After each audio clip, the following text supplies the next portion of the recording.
வணக்கம். ஆப்பிள் டிவியின் புதுச்சேரியில் இன்றைய முக்கிய நிகழ்வுகள். வணக்கம். இன்றைய முக்கிய நிகழ்வுகள்.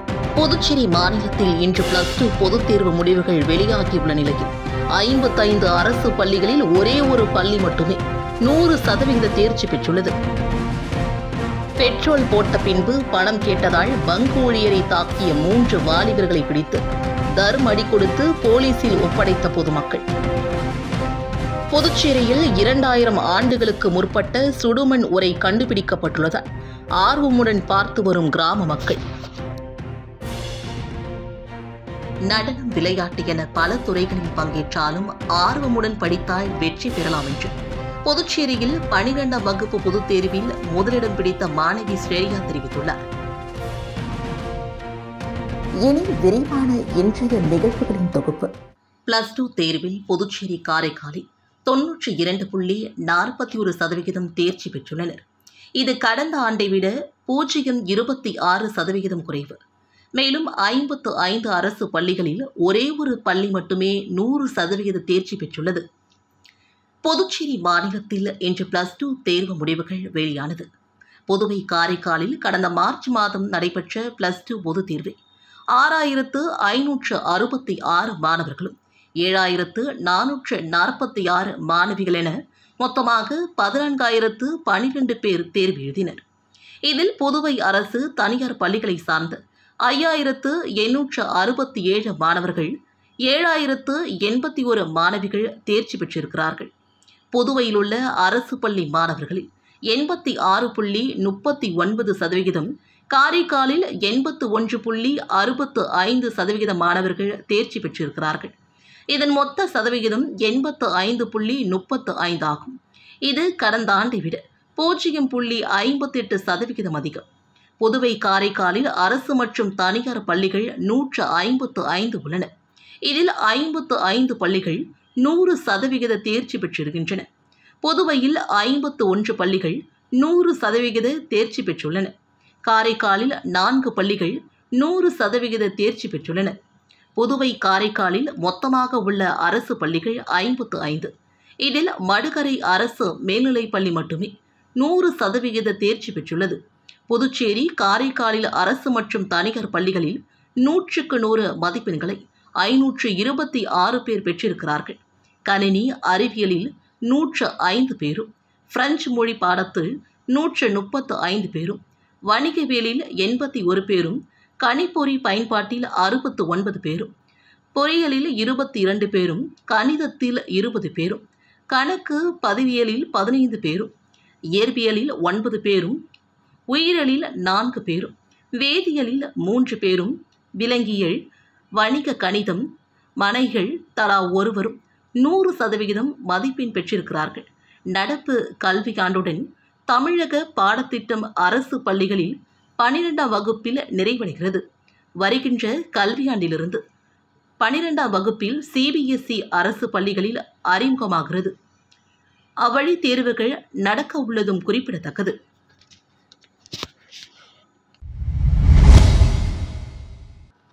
புதுச்சேரியில் 2000 ஆண்டுகளுக்கு முற்பட்ட 60 சென்டிமீட்டர் விட்டம், 40 சென்டிமீட்டர் உயரம் கொண்ட சுடுமண் உரை கண்டுபிடிக்கப்பட்டுள்ள நிலையில் அதனை கிராம மக்கள் ஆர்வத்துடன் பார்த்து வருகின்றனர்.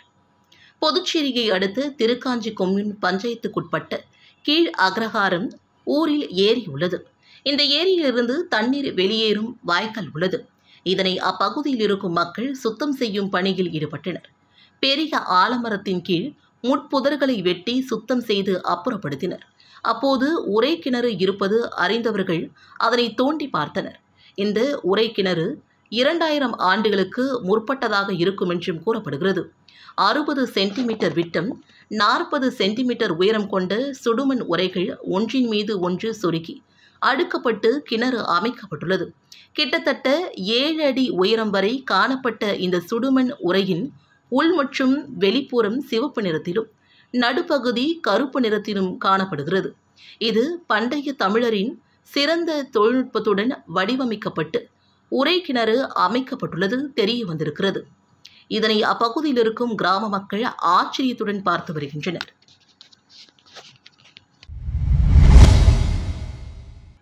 பைக்கிற்கு பணம் இல்லாமல் பெட்ரோல் போட மறுத்த பங்க் ஊழியரை தாக்கிய 3 வாலிபர்களை பொதுமக்கள் தர்மடி கொடுத்து போலீசில் ஒப்படைத்தனர்.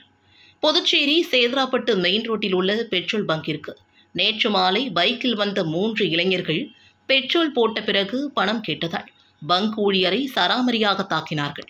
அப்போது அங்கிருந்த பொதுமக்கள் மற்றும் இளைஞர்கள் 3 வாலிபர்களையும் சுற்றி வளைத்து தர்ம அடி கொடுத்தனர். இது பற்றி தகவல் அறிந்து வந்த சேதராப்பட்டு போலீசார் பொதுமக்களிடமிருந்து 3 இளைஞர்களையும் மீட்டு காவல் நிலையம் அழைத்து சென்றனர். விசாரணையில் 3 பேரும் தமிழக பகுதியான பூத்துறையை சார்ந்தவர்கள் என்றும் தெரிய வந்தது. மேலும் இது தொடர்பாக தொடர்ந்து விசாரணையை மேற்கொண்டு வருகின்றனர். நடனம், விளையாட்டு என பல துறைகளில் பங்கேற்றாலும் ஆர்வமுடன் படித்தால் வெற்றி பெறலாம் என்று புதுச்சேரியில் 12ஆம் வகுப்பு பொதுத் தேர்வில் முதலிடம் பிடித்த மாணவி ஸ்ரேயா தெரிவித்துள்ளார். புதுச்சேரியில் 12ஆம் வகுப்பு பொதுத் தேர்வு முடிவுகள் இன்று வெளியானது. இதில் க்ளூனி பள்ளியை சார்ந்த மாணவி ஸ்ரேயா 597 மதிப்பெண்கள் பெற்று மாநில அளவில் முதலிடம் பிடித்து சாதனை படைத்துள்ளார். இவரது பெற்றோர்கள் மதன்ராஜ், தீபா இருவரும் பேராசிரியர்கள். மேலும் பள்ளி நிர்வாகத்தின் சார்பில் மாணவிக்கு சால்வை அணிவித்து வாழ்த்து தெரிவிக்கப்பட்டது. இதனைத் தொடர்ந்து செய்தியாளர்களிடம் பேசிய மாணவி ஸ்ரேயா, +2 பொதுத் தேர்வில் மாநில அளவில் முதலிடம் பிடித்தது மிகவும் மகிழ்ச்சியாக உள்ளது என்றும், கடவுளின் அருளாலும் ஆசிரியர்கள் மற்றும் பெற்றோரின் ஒத்துழைப்போடு வெற்றி கிடைத்துள்ளதாக தெரிவித்தார். மேலும் நடனம் மற்றும் பள்ளி அளவில் நடைபெறும் விளையாட்டுப் போட்டிகளில் பங்கேற்றதுடன் படிக்கும் நேரங்களில் ஆர்வமுடன் படித்ததால் முதலிடம் பிடித்ததாக தெரிவித்தார். எதிர்காலத்தில் MBA படித்துவிட்டு பெரிய நிறுவனங்களை நிர்வகிக்கும் பணியில் சேர ஆர்வம் இருப்பதாகவும் தெரிவித்தார். புதுச்சேரி மாநிலத்தில் நடைபெற்ற +2 பொதுத் தேர்வில் மடுகரை வெங்கட சுப்பா ரெட்டியார் அரசு பெண்கள் மேல்நிலைப்பள்ளி மாணவிகள் 100% தேர்ச்சி பெற்று சாதனை படைத்துள்ளனர். புதுச்சேரி மாநிலத்தில் 2023-2024 கல்வியாண்டில் நடைபெற்ற +2 பொதுத் தேர்வில் மடுகரை வெங்கட சுப்பா ரெட்டியார் அரசு பெண்கள் மேல்நிலைப்பள்ளியின் மாணவிகள் மாநில அளவில் 100% தேர்ச்சி பெற்று சாதனை படைத்திருக்கிறார்கள். பள்ளியில் A1, A3 பிரிவுகளை சேர்த்து மொத்தமாக 78 மாணவிகள் தேர்வு எழுதினர். இதில் 78 மாணவிகளும் தேர்ச்சி பெற்றனர். முதல் மாணவியாக நித்யா 552 மதிப்பெண்களும், இரண்டாவதாக மாணவி பிரீத்தி 523 மதிப்பெண்களும், மூன்றாவதாக ஹேமாஸ்ரீ மாணவி 517 மதிப்பெண்களும் பெற்றுள்ளனர். மாணவி ஹேமாஸ்ரீ கணினி அறிவியல் பாடப்பிரிவில் 100க்கு 100 மதிப்பெண்கள் பெற்றுள்ளார். பள்ளியின் துணை முதல்வர் சிவகுமார் மற்றும் தலைமை ஆசிரியர் வசந்தி ஆகியோர் தேர்ச்சி பெற்ற மாணவிகளுக்கு சால்வை அணிவித்து வாழ்த்துக்களை தெரிவித்தனர். 2வது முறையாக இப்பள்ளி 100% தேர்ச்சி பெற்றது என்பதும் குறிப்பிடத்தக்கது.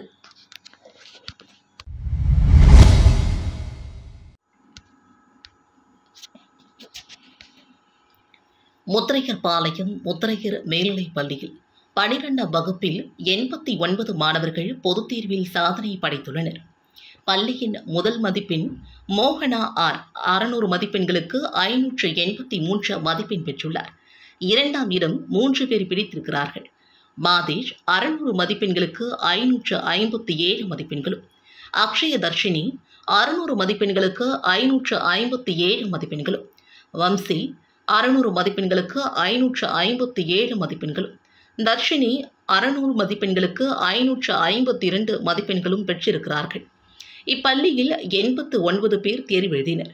தேர்வு எழுதிய 89 பேரும் தேர்ச்சி பெற்று பள்ளிக்கு 100% தேர்ச்சியை அளித்திருக்கிறார்கள். 500 மதிப்பெண்களுக்கு மேல் 24 பேரும், 400 மதிப்பெண்களுக்கு மேல் 54 பேரும், தேர்வு எழுதிய அனைவரும் முதல் வகுப்பில் தேர்ச்சி பெற்றுள்ளனர். பள்ளியின் முதல்வர் S. முத்துராமன் கூறுகையில், ஏழை எளிய நடுத்தர குடும்ப மாணவர்கள் பயிலும் தங்கள் பள்ளியில் ஒவ்வொரு மாணவர் மீதும் தனி கவனம் செலுத்தி வருகிறோம். 10ஆம் வகுப்பில் குறைவான மதிப்பெண் பெற்ற மாணவர்களையும் 11ஆம் வகுப்பில் சேர்த்து அந்த மாணவர்களை 12ஆம் வகுப்பு பொதுத் தேர்வில் அதிக மதிப்பெண்களுடன் தேர்ச்சி பெற வைக்கிறோம். 10ஆம் வகுப்பில் 450 மதிப்பெண்கள் பெற்ற மாணவர்களுக்கு +1 வகுப்பில் சேர்க்கையில் கட்டண சலுகை அளிக்கப்படும் என்றார். வெற்றிக்கு காரணமான பள்ளி முதல்வர் மற்றும் ஆசிரியர்களை பெற்றோர் சங்க நிர்வாகிகள் கௌரவிக்கப்பட்டனர்.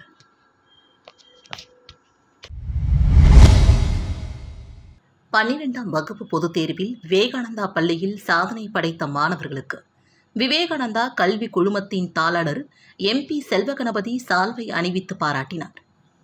12ஆம் வகுப்பு பொதுத் தேர்வில் விவேகானந்தா மேல்நிலைப்பள்ளி 100% தேர்ச்சி பெற்று சாதனை படைத்துள்ளது. இப்பள்ளியில் 12ஆம் வகுப்பு பொதுத் தேர்வு எழுதிய 225 மாணவ மாணவிகளும் 100% தேர்ச்சி பெற்று சாதனை புரிந்துள்ளனர். மேலும் பள்ளி அளவில் 592 மதிப்பெண்கள் பெற்ற மாணவி மதிவதனி முதலிடமும் 588 மதிப்பெண்கள் பெற்று ஹேமலதா 2வது இடத்தையும் 585 மதிப்பெண்கள் பெற்று அப்ரின் 3வது இடத்தையும் பிடித்துள்ளனர். இவர்களை விவேகானந்தா கல்வி குழுமத்தின் தாளாளர் MP செல்வகணபதி மற்றும் பள்ளியின் முதன்மை முதல்வர் பத்மா, விவேகானந்தா மேல்நிலைப் பள்ளியின் முதல்வர் கீதா ஆகியோர் சால்வை அணிவித்து பாராட்டினார்கள். புதுவை உப்பளம் இந்திரா காந்தி விளையாட்டு மைதானம் அருகில் உள்ள புனித மத்தியாஸ் உயர்நிலைப் பள்ளியில் இந்த வருடம் நடைபெற்ற 12ஆம் வகுப்பு பொதுத் தேர்வு வெளியாகியுள்ள நிலையில் புனித மத்தியாஸ் மேல்நிலைப் பள்ளியின் மாணவி மதுமிதா 573 மதிப்பெண்கள் பெற்று பள்ளியில் முதலிடம் பெற்றுள்ளார். பொறியியல் 100% மதிப்பெண்கள் பெற்று சாதனை படைத்து பள்ளிக்கு பெருமை சேர்த்துள்ளார். இந்த மாணவியை பள்ளியின் தாளாளர் மற்றும் முதல்வர் ஆகியோர் பாராட்டி மகிழ்வித்தனர். அனைத்து விதமான லேப் வசதி மற்றும் விளையாட்டு திடல் அனைத்தும் உள்ள இப்பள்ளியில் படிப்பில் பின்தங்கிய மாணவர்களுக்கு தனி கவனம் செலுத்தி அனைத்து பிள்ளைகளையும் முன்னேற்ற பாதையில் அழைத்து செல்வது இந்த பள்ளியின் சிறப்பு அம்சமாகும். முருங்கப்பாக்கம் மாணவர்கள் சார்பில் நடத்தப்பட்ட கிரிக்கெட் போட்டியில் வெற்றி பெற்ற அணிகளுக்கு பாஜக வழக்கறிஞர் ஐயப்பன் ரூபாய் 10,000 மற்றும் பரிசு பொருட்களை வழங்கி பாராட்டினார். புதுச்சேரி முருங்கப்பாக்கம் பகுதியில் உள்ள மாணவர்கள் சார்பில் கிரிக்கெட் போட்டி நடத்தப்பட்டு பரிசளிப்பு விழாவும் சிறப்பாக நடைபெற்றது. இதில் சிறப்பு விருந்தினராக பாஜக வழக்கறிஞர் ஐயப்பன் அவர்கள் கலந்து கொண்டு வெற்றி பெற்ற அணிகளுக்கு பரிசுகளை வழங்கினார். மேலும் விளையாட்டு வீரர்களை ஊக்கப்படுத்தும் வகையில் ரூபாய் 10,000 வழங்கி கௌரவித்தார். இந்நிகழ்ச்சியில் அப்பகுதியில் உள்ள மாணவர்கள் மற்றும் விளையாட்டு வீரர்கள் உட்பட பலரும் கலந்து கொண்டனர். ஆகாய தாமரை இல்லாமல் அழகாக காட்சியளிக்கும் கணக்கன் ஏரியில் மீண்டும் படகு சவாரி துவங்க வேண்டும் என்று பொதுமக்களிடையே கோரிக்கை குரல் எழுந்துள்ளது. திலாசுப்பேட்டையில் கழிவுநீர் விடப்படும் ஆகாய தாமரை செடிகள் மண்டியும் இருந்த கணக்கன் ஏரி முன்னாள் ஆளுநர் கிரண்பேடியின் நடவடிக்கையால் பொலிவு பெற்றது. கடந்த 2017ஆம் ஆண்டு இறுதியில் ஏரியை ஆய்வு செய்த கிரண்பேடி அவர்கள் உடனடியாக ஏரியை சுத்தம் செய்ய அதிகாரிகளுக்கு உத்தரவிட்டார். அதன்படி ஆகாய தாமரைகள் எந்திரங்கள் மூலமாக அகற்றப்பட்டதோடு நடைபயிற்சி செய்வதற்கு ஏரிக்கரை சமன்படுத்தப்பட்டது. மேலும் பொதுமக்கள் அமரும் வகையில் இருக்கைகளும் 2 கழிவறைகளும் கட்டப்பட்டு படகும் விடப்பட்டது. அதன் பிறகு சரிவர பராமரிக்கப்படாமல் ஆகாய தாமரைகள் மண்டி கணக்கன் ஏரி பொலிவிழந்து காணப்பட்டது. இந்நிலையில் தற்போது பல ஆண்டுகளுக்கு பிறகு கணக்கன் ஏரி முழுவதும் பரவி கிடந்த ஆகாய தாமரை அகற்றப்பட்டு மீண்டும் அழகாக காட்சியளிக்கின்றது. நகர பகுதியில் படகு சவாரி செய்வதற்கு ஏற்ற இடமாக கணக்கன் ஏரி உள்ளது. இதனை சரிவர பராமரித்து மீண்டும் படகு சவாரியை துவக்கினால் மாநில சுற்றுலா வளர்ச்சி வருவாய் கிடைக்கும் எனவும் இதற்கான பணிகளை அரசு எடுக்க வேண்டும் என்றும் பொதுமக்களிடையே கோரிக்கை குரல் எழுந்துள்ளது. புதுச்சேரியிலிருந்து பிற பகுதிகளுக்கு இயக்கப்படும் PRTC பேருந்துகள் புறப்படும் நேரம், கட்டண விவரங்கள் அறிவிக்கப்பட்டுள்ளன.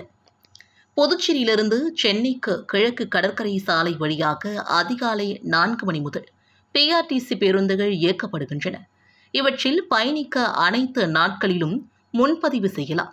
முன்பதிவு கட்டணம் ரூபாய் 18 உட்பட ரூபாய் 173 கட்டணமாக நிர்ணயிக்கப்பட்டுள்ளது. புதுச்சேரியிலிருந்து பிற பகுதிகளுக்கு இயக்கப்படும் PRTC பேருந்துகள் கட்டண விவரங்களும் வெளியிட்டுள்ளன. முன்பதிவு செய்ய விரும்பும் பயணிகள் புதுச்சேரி, காரைக்கால் பேருந்து நிலையங்களில் உள்ள முன்பதிவு மையங்களிலும் PRTC இணையத்திலும் முன்பதிவு செய்து கொள்ளலாம் என்று PRTC நிர்வாகம் தரப்பில் தெரிவிக்கப்பட்டுள்ளது.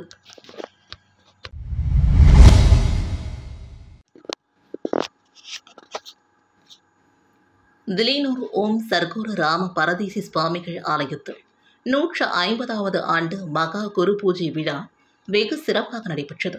புதுச்சேரி மாநிலம் திலீனூர் பகுதியில் அமைந்துள்ள ஓம் சர்க்குரு ராம பரதேசி சுவாமிகள் ஆலயத்தில் 150வது ஆண்டு மகா குரு பூஜை விழா வெகு சிறப்பாக நடைபெற்றது. முன்னதாக நேற்று மாலை ஓம் சர்க்குரு ராம பரதேசி சுவாமிகள் திருவுருவப்படம் சிவனடியார் திருக்கூடம் சார்பாக இசை முழங்க வில்லியனூர் மாட வீதியில் வேதி உலா நடைபெற்றது. இதனைத் தொடர்ந்து அன்று அருட்பெருஞ்சோதி அகவல் அரும்பார்த்தபுரம் சமரச சுத்த சன்மார்க்க சத்திய ஆன்மீக வழிபாட்டு சபையை சார்ந்த மெய் அன்பர்கள் பாராயணம் நடைபெற்றது. இதனைத் தொடர்ந்து காலை மகா யாகசாலை பூஜை நடைபெற்றது. அதனைத் தொடர்ந்து சுவாமிக்கு கலசபிஷேகம் நடைபெற்றது. தொடர்ந்து சுவாமிக்கு பகல் 12 மணியளவில் மகா குரு பூஜையும் மகா தீபார்த்தனையும் நடைபெற்றது. தொடர்ந்து விழாவில் கலந்து கொண்ட பக்தர்கள் அனைவருக்கும் அன்ன பிரசாதமும் வழங்கப்பட்டது. மாலை 6:30 மணிக்கு சிறப்பு பூஜை நடைபெற்றது. இந்நிகழ்ச்சியில் வேளாண் துறை அமைச்சர் தேனி ஜெயக்குமார் உட்பட அமைச்சர்கள், சட்டமன்ற உறுப்பினர்கள், தொழிலதிபர்கள், பொதுமக்கள் என முக்கிய பிரமுகர்களும் பலரும் கலந்து கொண்டு சுவாமி தரிசனம் செய்தனர். நிகழ்ச்சிக்கான ஏற்பாட்டினை சர்க்குரு ஸ்ரீ ராம பரதேசி சுவாமிகள் சேவா ட்ரஸ்ட் சார்பாக வெகு சிறப்பாக செய்யப்பட்டிருந்தது.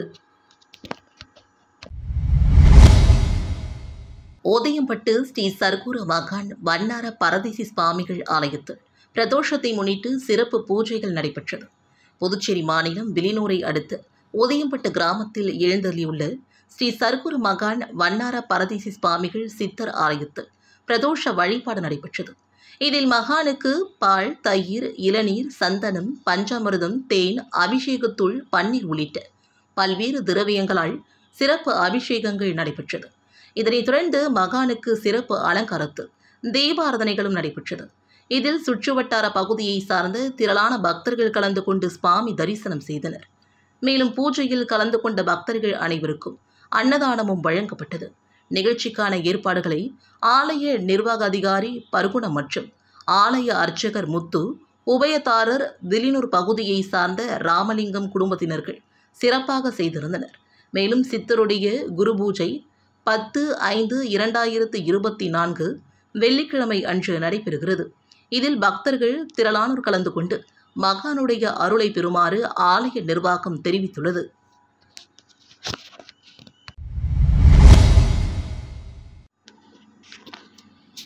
திருவேணி நகர் அருள்மிகு ஸ்ரீ திருப்புர சுந்தரி உடனுரை ஸ்ரீ திருவேணீஸ்வரர் ஆலயத்தில் தேய்பிறை பிரதோஷ வழிபாடு வெகு சிறப்பாக நடைபெற்றது. புதுச்சேரி மாநிலம் வில்லியனூர் சட்டமன்ற தொகுதிக்குட்பட்ட வி மணவெளி திருவேணி நகர் பகுதியில் அமைந்துள்ள அருள்மிகு ஸ்ரீ திருப்புர சுந்தரி உடனுரை ஸ்ரீ திருவேணீஸ்வரர் ஆலயத்தில் பிரதோஷ வழிபாடு நடைபெற்றது. இதில் சுவாமிக்கு பால், தயிர், இளநீர், சந்தனம், பஞ்சாமிர்தம், தேன், விபூதி உள்ளிட்ட பல்வேறு திரவியங்களால் சிறப்பு அபிஷேகம் செய்யப்பட்டது. இதனைத் தொடர்ந்து சுவாமிக்கு மகா தீபார்த்தனை காண்பிக்கப்பட்டது. இதனைத் தொடர்ந்து பிரதோஷ நாயக்கர் உட்பிரகாரம் வலம் வருதல் நிகழ்ச்சி நடைபெற்றது. இதில் திரளான பக்தர்கள் கலந்து கொண்டு சுவாமி தரிசனம் செய்தனர். நிகழ்ச்சிக்கான ஏற்பாட்டினை ஆலய அறங்காவலர் குழு மற்றும் திருவேணி நகர் பக்த அன்பர்கள் சிறப்பான முறையில் செய்திருந்தனர். நிகழ்ச்சியின் இறுதியில் விழாவில் கலந்து கொண்ட பக்தர்கள் அனைவருக்கும் அன்னதானமும் வழங்கப்பட்டது. கூனிமுடுக்கு பகுதியில் அமைந்துள்ள ஆதி கைலாசநாதர் தியான திருக்குடிலில் பிரதோஷ வழிபாடு நடைபெற்றது. புதுச்சேரி மாநிலம் கூனிமுடுக்கு அருகே உள்ள தமிழக பகுதியான வழுதாவூர் சேரநகர் பகுதியில் எழுந்தருளிருக்கும் ஆதி கைலாசநாதர் தியான திருக்குடிலில் ஞாயிற்றுக்கிழமை மாலை பிரதோஷ வழிபாடு நடைபெற்றது. முன்னதாக சுவாமிக்கு பால், தயிர், இளநீர், சந்தனம், விபூதி, பஞ்சாமிர்தம், பன்னீர் உள்ளிட்ட பல்வேறு திரவியங்களால் அபிஷேகம் செய்யப்பட்டது. தொடர்ந்து உலக நன்மை வேண்டி நடைபெற்ற கூட்டு வழிபாட்டில் திரளான பக்தர்கள் கலந்து கொண்டனர். இதனைத் தொடர்ந்து சுவாமிக்கு பூஜைகள் செய்யப்பட்டு மகா தீபாராதனை காண்பிக்கப்பட்டது. மேலும் தியானம் மற்றும் சங்கீதம் நிகழ்ச்சியும் நடைபெற்றது. இதில் பக்தர்கள் திரளானோர் கலந்து கொண்டு சுவாமி தரிசனம் செய்தனர். தொடர்ந்து விழாவில் கலந்து கொண்ட பொதுமக்கள் அனைவருக்கும் அன்னதானமும் வழங்கப்பட்டது. இதனைத் தொடர்ந்து சிவலிங்கம் சுவாமிக்கு எதிரில் நந்திக்கு பதிலாக அமைந்துள்ள பீடத்தில் பக்தர்கள் அமர்ந்து தியானம் மேற்கொண்டு இறை அருளை பெற்றனர். நடைபெற உள்ளதாக ஆலய நிர்வாகமும் தெரிவித்திருக்கிறார்கள். நிகழ்ச்சிக்கான ஏற்பாட்டினை ஆலய நிர்வாகி சிவத்திரு சிவனடியார் கலியுக பெருமாள் மற்றும் ஆலய குழு தலைவர் உட்பட ஆலய குழு நிர்வாகிகள் ஆகியோர் சிறப்பாக செய்திருந்தனர்.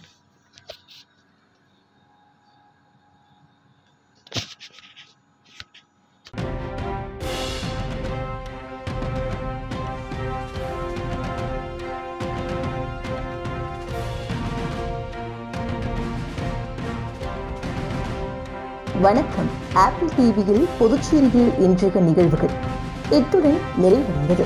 நன்றி, வணக்கம்.